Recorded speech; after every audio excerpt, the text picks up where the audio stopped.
What is going on, everybody? Welcome back to another video. Today we are doing the week 1 guide for fantasy hockey. So we're going to talk about some must-add players in general, the schedule, the teams with the best and worst off nights, everything in between. We got a lot of stuff to talk about, so let's dive right into it. Let's start off with some of my favorite players to add in Yahoo leagues. I just want to highlight the players that I think are too low of a roster percentage and also too high. So let's talk about forwards. Also, real quick, guys, wanted to shout out Underdog Fantasy. There is still a $200,000 fantasy hockey contest available to draft. It closes Tuesday at 3:23 p.m. EDT, so 2 hours before the NHL season starts. You guys can draft fantasy hockey teams for a bunch of prizes, $25,000 to the first place team. It's the biggest fantasy hockey contest in the world. And if you sign up an Underdog using code FIREDUP and you play $5, you get $100 in bonus funds. You still have time, so get in there. All it takes is one team, available in all of Canada except Ontario, and it's also available in most US states. You guys can also do pick'ems throughout the year in the NHL. There's a nice Boostober, so a promo every day on Underdog. And yeah, you can pick some of these higher and lowers for these upcoming games. So if you guys want to use my promo code and get those $100 in bonus funds by playing 5, that's a pretty good deal. All right, now let's talk about some must-add players. Looking at roster percentage on Yahoo, we're going to look at guys that I think are under-rostered, and let's talk about my favorite one. For me, it has to be Mika Zibanejad. 74% roster is too low. Brock Nelson, who seems to be on power play 1. He's been on power play 1 the entire camp. 51% rostered. This guy's been close to 40 goals for a number of years in the last couple of seasons. So yeah, I think this is too low. I know he's only a pure C, but yeah, I like it. We also have Arturi Lehkonen. Unfortunate for me because I did draft a lot of Nichushkin, but they have him on power play 1 right now. Also line 1 with McKinnon as well. Bednar likes to switch up things quite a bit, so, you know, we'll see what happens. Obviously, I think Nichushkin is a better net front player, and I think Nichushkin is going to get on there. But while he has this deployment, not being a pure center either, right? He's a winger. This roster percentage of 51% is too low. We also have Brock Besser here, 46% rostered, way too low. Line 1, power play 1. Will Smith, 45% rostered. If you're in a league with plus minus, maybe not, but line 1, dual eligibility, power play 1, has some breakout potential. Jonathan Marchessault, maybe the plus minus is bad, but really good shot volume, which is heavily valued in these Yahoo leagues. Really good deployments. Sort of a no-brainer if your league does not count plus minus. I also love Troy Terry here. The case for Troy Terry is line 1, power play 1, new head coach, new players. Ducks had the worst power play percentage in the NHL last year. There's just a lot of things going for this team, and Terry, a couple of years ago, scored like 36 goals. So again, that was a very efficient season, but I think he could go back to being a 65 to 70 point player with 30 plus goals and decent shot volume, and that should not be 19% rostered. Also, Jake DeBrusk, one of my favorite ones on here. Line 1, power play 1. Elias Pettersson should bounce back. This power play should be decent, and yeah, he's only 31% rostered. Decent peripherals too. I think this is very underrated. Owen Tippett. Tippett is on power play 1. I didn't expect this because I'm really not too sure who is going to take the faceoffs on this power play. I hope Zegras worked on those faceoffs in the offseason. But 35% rostered, could put up elite shots, hits, and blocks. Line 2, even strength. Again, so early. We don't know what's going to happen with this power play, but if this sticks, this is a pretty low roster percentage of 35%. So take a look if you're in a league with peripherals, especially hits. But yeah, plus minus might be an issue. Another heavy peripheral guy here, Boone Jenner. If your league value shots, hits, and blocks, very underrated. Line 2 with Fantilli and Kent Johnson. Power play 1 is a net front guy. Health has always been an issue. He always gets injured, but I think at a 35% rostered percentage here, that's pretty good value. Another one here is Josh Norris. Line 1 with Tage on his wing. Power play 1 as well. I understand he's a pure center and he hasn't been able to stay healthy, but at 27% rostered, this has to be one of the best values on the waiver wire. So I suggest you take a look. Also, Chris Kreider, line 1, power play 1, good peripherals, 22%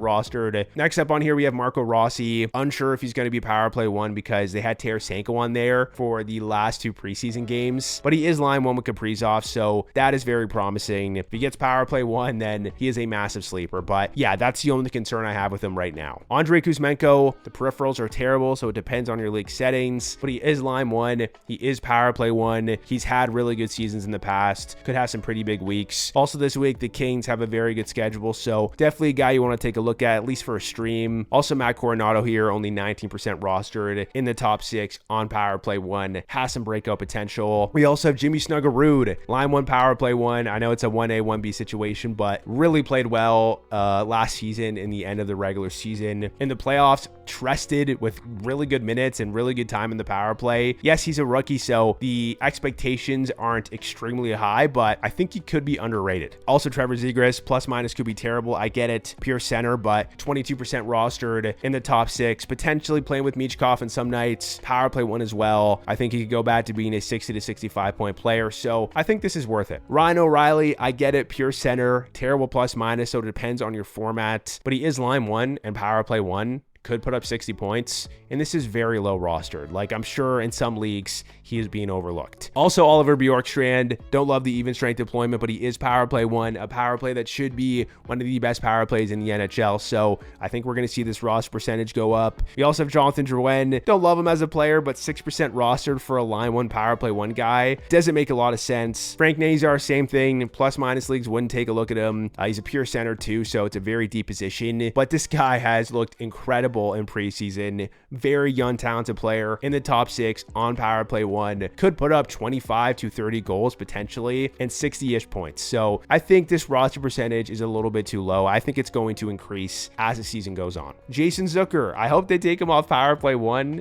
No offense to him, but he is still on power play 1. He is still in the top 6. So with this deployment and also decent peripherals, being only 6% rostered, and he's also a winger as well, sort of a no-brainer. Also, Barrett Hayden, 5% rostered. I guess I would call that line 1 with Clayton Keller. And also power play 1 is the net front guy. Incredible deployment, decent peripherals as well. I know he's only a pure center, but 5% rostered is way too low if he's getting this deployment for the entire year. For some more players, Vladimir Tarasenko could be a sneaky ad. They had him power play 1 in the last 2 preseason games over Marco Rossi. He's in the top 6, playing on a line with Joel Eriksson-Ek. I get it, he's kind of washed, but 4% rostered. If he gets this deployment on this power play with Kaprizov and Boldy, there is a chance he could put up 60 points. So I would keep an eye on him. We also have Morgan Frost here in the top 6 on power play 1. Plus minus could be an issue, but this is still a player with a lot of skill. Played very good in preseason, and even though he's a pure center, he is only 2% rostered on Yahoo. You're not going to find a lot of guys with his deployment this low rostered, so yeah, definitely take a look if you're in a league with, 14 teams or more and he's just sitting on the wire. Also, Stefan Nason is here. I'm not sure if he's ready for opening night, but he is back practicing, and it also depends on your format as well, because a lot of his value comes from his hits. He puts up a lot of hits, but essentially the case for him is he's only 2% rostered. I believe he has dual eligibility potentially. I'd have to double check that, but I expect him to be power play 1 as a net front guy. I don't see it being Timo Meier. I don't see it being Dawson Mercer, and this should be a top 5 power play in the NHL, guys. It was 3rd best in the NHL last year. So yeah, I just have to highlight him because 2% rostered is really, really overlooked. Also, guys, some potential streams for maybe a couple of weeks, maybe a month. David Tomasek in that net front role in the power play on Edmonton while Hyman is out. He's on the 3rd line, but still, he could have some decent weeks being on one of the best power plays in the NHL. Shane Pinto, Jake Batherson is out. He just got put on IR. Don't know when he's going to come back. I think he's week to week. And while he is out, we have Pinto on power play 1. Also, Cole Perfetti is out week to week. He has an ankle injury. And in his absence, we could see Alex Iafallo on power play 1. We saw that last year a couple of times. It seems like whenever there's injuries, he's sort of their go-to fallback player to get on this top unit. So yeah, could be a look, but we don't know what these power play units are going to look like. Maybe it could be Jonathan Taves or Nemestikov or somebody else, but I thought I would mention it in case some of you are in those deep leagues. Also, Jonathan Huberdeau is out. Apparently, it's only short term, but it sounds like he's not going to be ready for opening night. So we're going to likely see somebody else in this power play 1. Don't know who it's going to be yet, but just something that I wanted to mention. Lastly, I'll mention if Stefan Nason is out for the start of the year, we could see Dawson Mercer on this top power play unit as a net front player, maybe for like a week or so. In terms of other updates, we'll talk about some real quick, but in terms of getting the best up-to-date information on lines, power play units, injuries, and more, you should follow my Twitter at FiredUpFantasy. Also join the Discord. The link is in the description. We have people in there chatting about fantasy hockey, giving out advice, and it's a community we're trying to build. So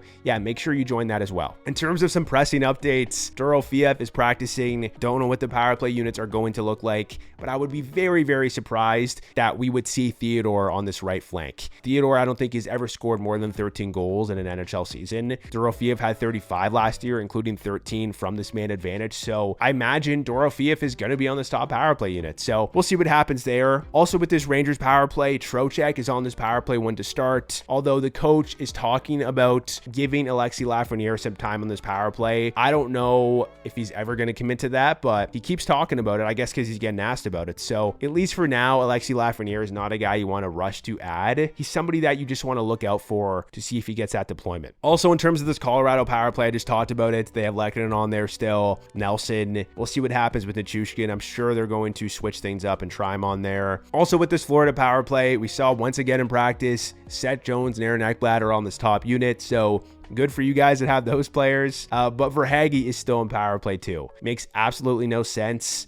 Brad Marchand is on power play 1 as well, so good for him. Very early, you know, lines are very fluid, but something to mention, and obviously this is not good for Carter Verhaeghe. I'm sure there's a bunch of other things. I kind of talked about them when I was talking about some must-add players, like the Cole Perfetti injury and some other stuff as well. But yeah, if you want all information, make sure you follow me at FiredUpFantasy on Twitter. I also want to mention here that in terms of some shallow leagues, some must-add forwards include Kirill Marchenko and Dylan Gunther. These guys should be close to 100% rostered, so I thought I would just give them a shout. I don't really understand it, but you'll see this roster percentage go up very soon. In terms of some heavy peripheral leagues as well, I talked about a guy like Boone Jenner earlier, but also Evander Kane. He's only 37% rostered, and he did get some looks on power play 1 and in the top 6 in camp. I will say he did not look good in the preseason game I watched, and I think Jonathan Lekeri-Mackey is a guy that you want to look out for if he stays on the team. He's a guy that has a blistering shot from that left side, and I think he would be a much better fit than Kane. With that being said, we have a couple of guys on breakout watch here. Not players that you need to scramble to add just yet, but guys that you want to keep an eye on because they have the chance to pop off. One of these guys is Cutter Gauthier, 39%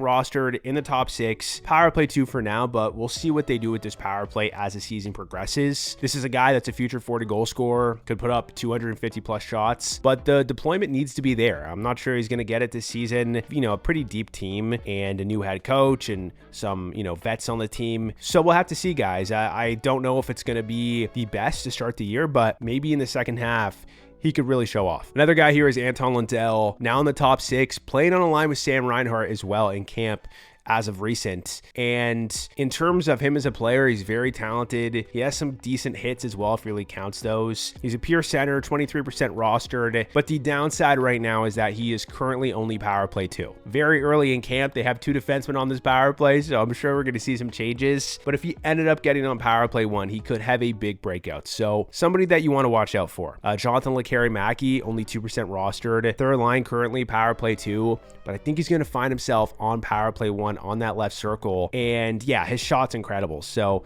if he gets the deployment, he could put up maybe 25 to 30 goals. Things have to go right. There's no guarantee he even stays with the team. He could get sent back down to the AHL, but I think he's really good. In terms of defensemen, in terms of the shallow league guys, the guys that I think should be higher rostered, even though they're pretty high rostered already, is Jackson Lacombe and Morgan Riley. I think Lacombe is going to be great in all formats. I think he can put up 50 to 55 points, 10 plus goals, really good shots, hits and blocks. Plus minus should be okay as well because he's very good defensively. And then with Morgan Riley, I think the case for him makes a lot of sense this season if he stays on power play 1. Could put up 10 goals and 55 to 60 points, decent peripherals as well. So yeah, I hope that he plays well. I drafted a lot of them. We also have a few under 50% rostered guys on Yahoo. These guys are really only going to be good in leagues without plus minus, so please keep that in mind. But we have Sam Renzel, Tony DeAngelo, and Jamie Drysdale. These guys are all power play 1. We'll see if they keep it because obviously Renzel has some competition in Levshunov. Maybe Matt Grzelcyk. I hope not, but that is a possibility. And then with Tony DeAngelo, he may have some competition with Matthew Schaefer, who has made the team. We will see there. But I think Drysdale has power play 1 pretty locked down for the Flyers. So yeah, some interesting options here, pretty low rostered. And in terms of breakout watch, we obviously have Matthew Schaefer here, although he's pretty high rostered,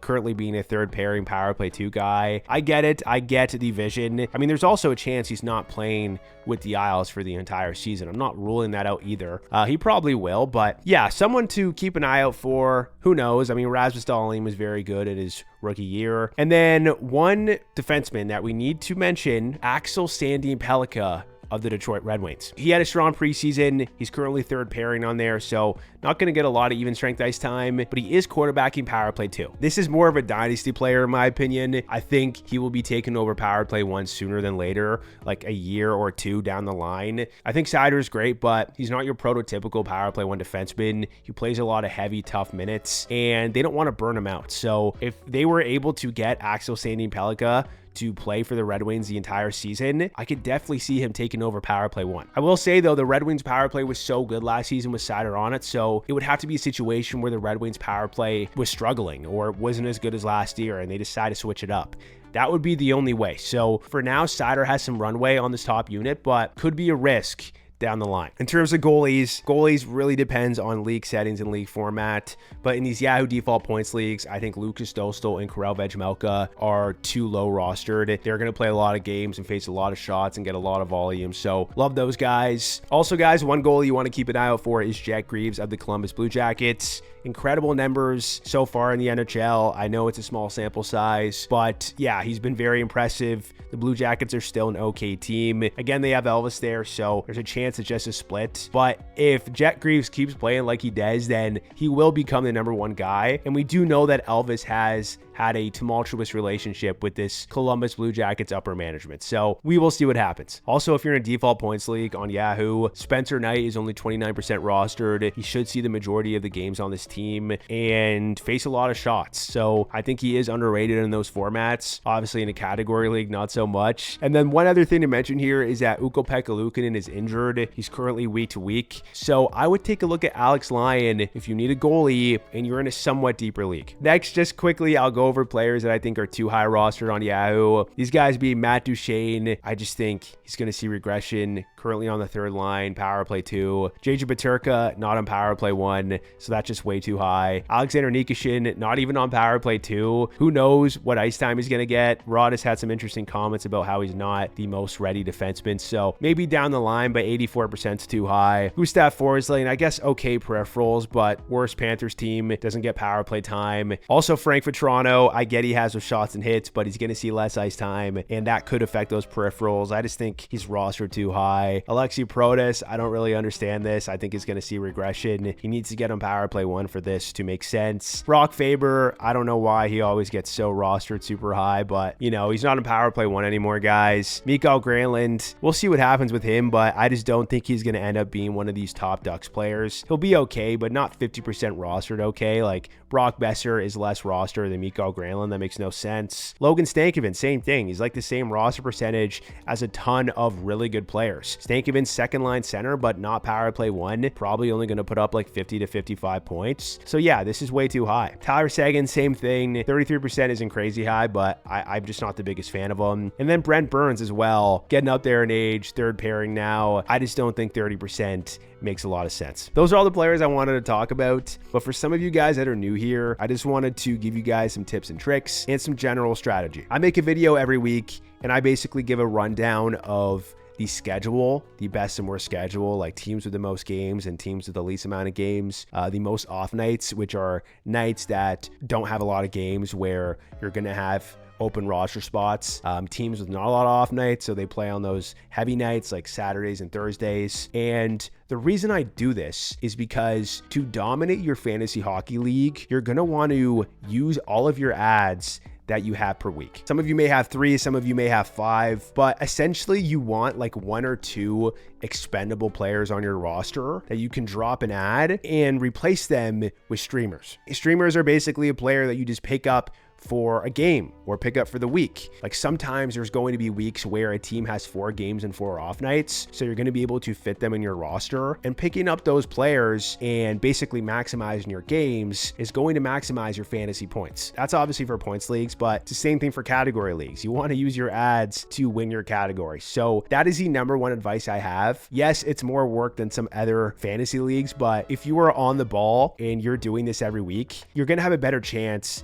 at winning your matchups. That's a general gist. If you guys have questions below, let me know. But for this week, we don't necessarily have a lot of teams with the best schedule. There's not teams with a bunch of off nights, but there are some, so let's dive right into it. In terms of the schedule this week, Tuesday, Wednesday, Friday, and Sunday are off nights. Not a lot of games. Also, just wanted to edit in here that there's no games on Friday, so that's something to mention as well. Especially Sunday, there's only 1 game, the Kings versus the Rangers. And the teams with the most games are the New York Rangers. They are the only team with 4 games this week. They also are one of the only teams with 2 off nights. So picking up some Rangers players will be beneficial. The Kings also have a good schedule, only 3 games, but 2 of them being off nights. So you want to pick them up to get those Tuesday and Wednesday games. That will help you maximize your fantasy points. Also, the Capitals have 3 games and 2 off nights as well. Those 2 off nights being Wednesday and Sunday, so you could potentially pick up some Capitals players for the entire week. And I should also mention that on Sunday, there's only 1 game,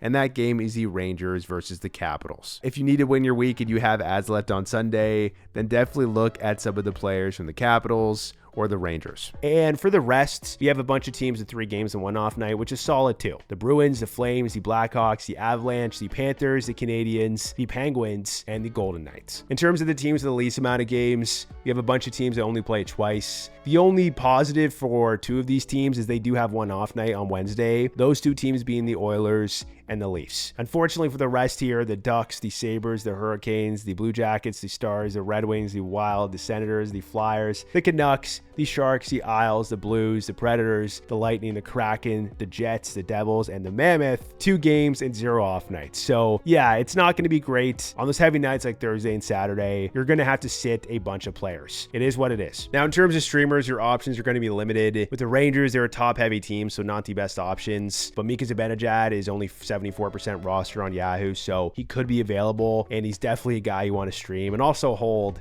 in my opinion. Vincent Trocheck as well. He's line 1, power play 1. We'll see if power play deployment sticks in the future, but obviously a great stream if he's somehow available. Will Kool-Aid. Kool-Aid is line 2 with Zibanejad and Miller, also power play 2. And if your league values hits, he's incredible. So definitely a solid stream. And then Alexi Lafreniere.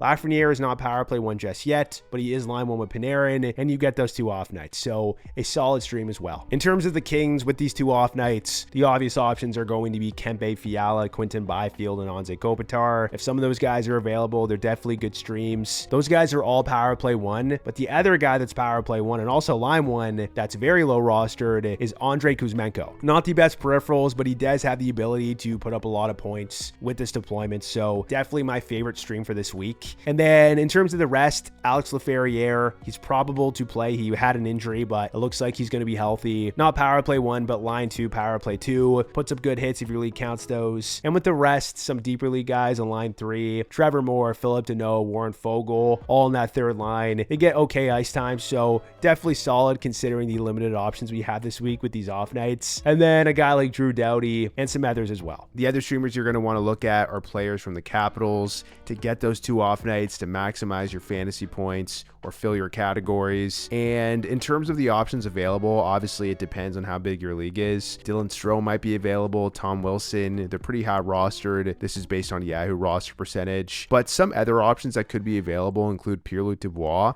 who's currently line 2, power play 1. Definitely a solid option in a 10-man league. He could be on your wire. Also Alexi Protas, he's on line 1. Connor McMichael, lower rostered guy, but he's in the top 6. On power play 2 though. And then for the rest, there's not many options.